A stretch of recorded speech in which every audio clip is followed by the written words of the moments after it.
दुईवटा बाघ र दुईवटा बाँदरहरू जङ्गलमा एक आपसमा खेल्छन् र उनीहरूले फलफुल पनि एक आपसमा बाँडेर खान्छन् र बाघ र बाँदरहरू गुफाबाट जङ्गलतिर भाग्छन् र जङ्गलमा ठुलो ठुलो पानी र वर्षा हुन्छ र उनीहरू डरले चिच्याउँछन् र उडारमा जान्छन् र उडारबाट फेरि उनीहरूलाई बतासले उडाउँछ।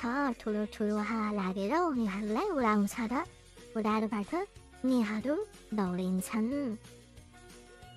र जङ्गलमा ठुला ठुला हात्तीहरू पनि जङ्गलतिर लाग्छन्।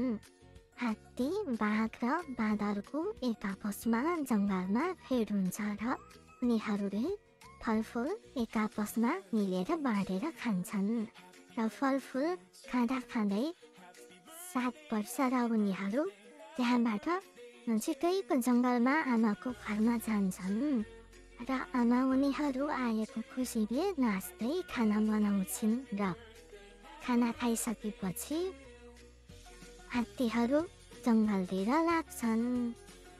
आमा र लोना एक्लै भएर उनीहरूलाई पानीले भिजाउँछ र आमा बिरामी भएर सुत्छिन्। लोनाले घरबाट पानी ल्याएर आमालाई दिन्छ र आमालाई बोकेर लोनाले घरतिर लग्छ। घरतिर लगिसकेपछि लोनाले खाना बनाउनुको लागि भाँडा खोज्छ र भाँडा पाइसकेपछि लोनाले आगो बालेर ठुलो ठुलो झाडीमा पनि खाना बनाउँछ। लोनाले पानीमा भिज्दै खाना बनाएर आमालाई दिन्छ र आमा र लोना एक आपसमा खुसी भएर खाना